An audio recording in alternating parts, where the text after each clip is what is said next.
কি অবস্থা? সবাই কেমন আছেন? সম্মানী ব্যক্তিরাই যে দেখেন, ইনারা হচ্ছে সেই সব ব্যক্তি যারা ফার্স্ট টাইম ক্যাট ফুড খাওয়া শিখছে। দেখেন মার সাথে কিভাবে সিরিয়াল ধরে বসে আছে। ওই যে একটা, এই যে একটা, এই যে একটা, আরেকটা কইগুলো, আর এই যে আমার লক্ষ্মী ছেলে। তারা এখন বহুত সম্মানী ব্যক্তি, ফার্স্ট টাইম ক্যাট ফুড খাওয়া শিখছে। তো এখন তারা ক্যাট ফুডের প্লেটে ছাড়া ক্যাট ফুড খায় না, এর জন্য তারা অনেক ব্যক্তি। তো আমি ট্রের উপরে ক্যাট ফুডটা দিব। দেখেন, আসো আসো আসো, সবাই আসো, সবাই আসো।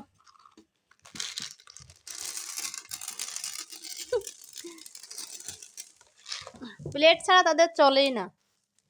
দেখেন কিভাবে ক্যাট ফুড খায়। একটা ফেলে দিছে, এই একটা ফেলে দিছো।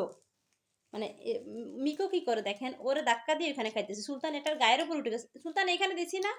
আর ওই যে সুলতানের মতো যেটা, ওইটা হচ্ছে সাদাটা, ওইটা হচ্ছে গাছ বলদ। ও ঘুরে বেড়াচ্ছে যাদের না খায়। আর এইগুলা দেখেন কি সুন্দর করে খাইতেছে সবগুলা। আর যারা বিশেষ করে বিড়ালের বাচ্চা নিতে চান, আমাকে মেসেজ করেন বা কমেন্ট করেন। আপনাদেরকে বলতে চাই যে সাদা যে দুইটা বাচ্চা, ওই দুইটা বাচ্চাই বুকিং হয়ে গেছে। আপনারা ওই দুইটার জন্য নক দেবেন না। বাই কালারে যে দুইটা আছে, এটা হচ্ছে মেয়ে, একটা হচ্ছে ছেলে। এদেরকে আপনারা নিতে পারবেন। যারা নিতে চান ইনবক্সে যোগাযোগ করবেন ফেসবুক পেজে। এই যে দেখি, ওরে বাবা, ও তো থাকবে না, ক্যাট ফুড খাওয়ার জন্য ব্যস্ত, সে চলে যাচ্ছে। দেখেন অনেক সুন্দর মাশাল্লাহ আমার বিড়ালগুলা। দেখেন তারা ক্যাটফুড খাওয়া শিখছে, কুটকুট কুটকুট করে ক্যাটফুড খাচ্ছে। সাউন্ডটা আপনারা শুনতে পাচ্ছেন কিনা জানি না ভিডিওর মধ্যে। দেখেন আমার মিকো আম হাম করে খাচ্ছে, সুলতান আস্তে আস্তে খাচ্ছে। এই যে দেখেন, কি রে তুই কি ক্যাটফুড খাইতি না? ওর চোখে দেখেন ঘুম, চোখটা বন্ধ হয়ে গেছে। হ্যাঁ, চোখ বন্ধ হয়ে যায়, ক্যাটফুড খাইতে মন চায় না। মনে রাগ করছে, রাগ করছো তুমি? ও বলতেছে আমি রাগ করছি, আমার আলাদা প্লেটে দাও, আমি আলাদাই খাবো আজকের থেকে। আলাদা খাবে তুমি? হুম, সোনা ময়না আলাদা খাবে?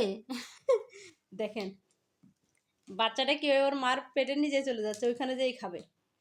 আছে তো সারা প্লেটে, দেখি একটু সরে দিই, চারদিকে দিয়ে দিই। ও প্লেটের উপর উঠে চলে আসছে। ক্যাট ফুড খাইতে হবে। এখন প্লেটের উপর যাচ্ছে না কোথায় যাচ্ছে সেটা বড় বিষয় না। দেখি করে পুরনো পরে কি করে। যাও তুমি যাও, খাও, ওদের সাথে খাও। ও মনে হয় রাগ করেছে, আসলেই বেশি অভিমান করে ফেলছে।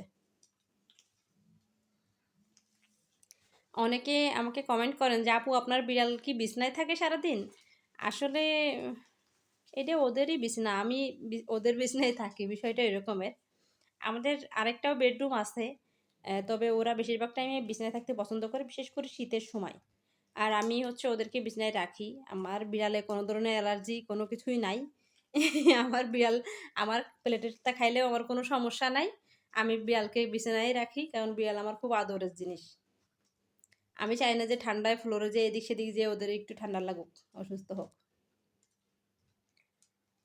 যাই হোক, যারা আমাদের ভিডিওটা ইউটিউব চ্যানেল থেকে দেখতেছেন, আমাদের চ্যানেলটা সাবস্ক্রাইব করে দিবেন, এবং যারা ফেসবুক থেকে দেখতেছেন আমাদের পেজটা ফলো করে দিবেন। আর যারা বিড়াল নিতে যাচ্ছেন অবশ্যই ইনবক্সে নক দিবেন, ফেসবুক পেজের ইনবক্সে। ও মিকোর খাওয়া শেষ, মিকো কয়েকটা খাই এখন শান্ত হয়েছে। বাচ্চারা দেখেন সুলতানের সাথে মারামারি করে খাচ্ছে। আর ওইটা, ওই যে দেখেন, ওইটা এখনো খাবার পায় নাই। শেষ হয়ে গেছে, দেখি ওরা কি করে। এখন ওরা এখানে এসে খাবে। এই যে সুলতানের সাথে সুলতানের বাচ্চা ওইটা ওই সুলতানের পেটের নিচে দিয়ে চলেছে। তাহলে বুঝেন মাশাল্লাহ আমার সুলতান কত বড়, একে পেটের নিচে দিয়ে ধরে। এই যে দেখেন, সুলতান কি করবা? এই না না না না না না, ওই ফেলো না, চলো তোমাদেরকে প্লেটে দিই। দেখেন, দেখি আর একটু খাবে মনে হয়। দেখি যাও ওইদিকে সরে যাও, তোমাকে প্লেটেই দিব, ওইদিকে সরো।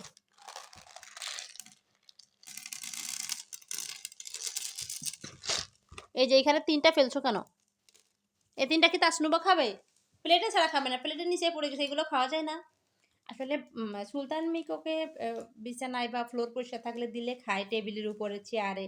বাট বাচ্চাগুলো প্লেটে ছাড়া খায় না কেন জানেন? নিচে যে পড়ে গেছে না, ওইটা খাচ্ছে না। খাচ্ছে না তার একমাত্র কারণ হচ্ছে ওদের ছোট থেকে ওই যে মা বাবার সাথে প্লেটে খাবারটা দিই না আমি, স্যুপটা বা চিকেন ফিশ যেটাই দিই প্লেটে দেই, ওদের প্লেটে খাওয়ার অভ্যাসটা। প্লেটের নিচে যেটা পড়ছে এটা খাওয়া যাবে না, ওরা এটা শিখে গেছে।